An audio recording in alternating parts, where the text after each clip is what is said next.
Isinusulong ng pamunuan ng Mangaldan National High School ang iba't ibang hakbang upang mapalakas ang suporta sa mental health ng kanilang mga mag-aaral. Bahagi ito ng mas malawak na programa ng paaralan na nakatuon sa kamalayan, pag-unawa at maagang pagtugon sa mga isyong may kinalaman sa kalusugang pangkaisipan. Ay sa pamunuan ng paaralan, nagsagawa sila ng serye ng mga aktibidad at symposium na tumatalakay sa mental health awareness.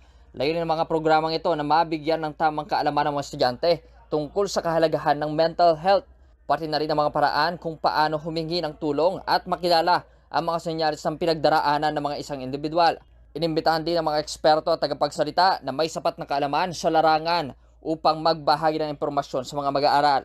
Binigyan din ng pamunuan ang kahalagahan ng pakikipag-ugnayan sa mga magulang at pamilya. Mahalaga naman umanong maging mulat ang mga magulang sa kalagayan ng kanilang mga anak upang agad na matukoy kung may problemang kinakaharap ang mga ito sa loob o labas ng paaralan. Bukod dito, bukas ang guidance office ng Mangaldan National High School para sa mga mag-aaral na nangangailangan ng konsultasyon at payo. Tiniyak naman ng pamunuan na may sapat na suporta sa loob ng paaralan upang matulungan ang mga estudyante sa anumang hamong kanilang nararanasan.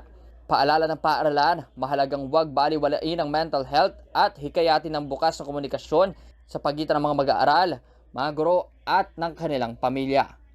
Nagkaroon po tayo ng mga series of programs or symposium para po sa mental health awareness, at tayo po ay nakapag-imbita ng mga magagaling na mga speakers po natin para po dito sa programang ito.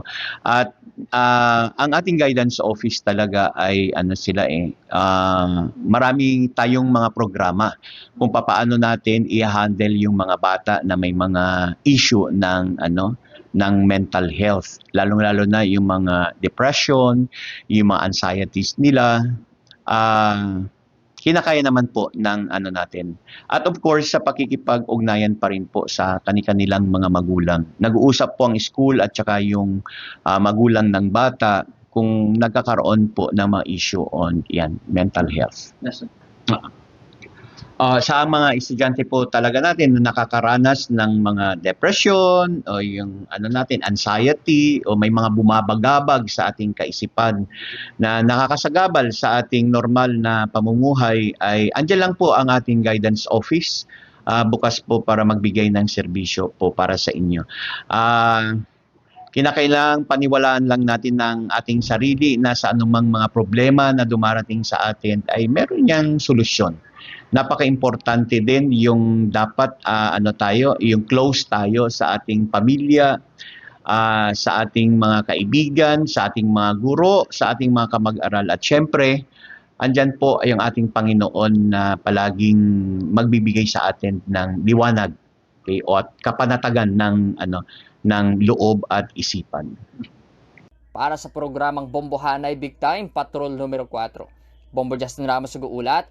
This is Bombo Radio Philippines, the #1 and most trusted source of news and information. Basta Radio, Bombo!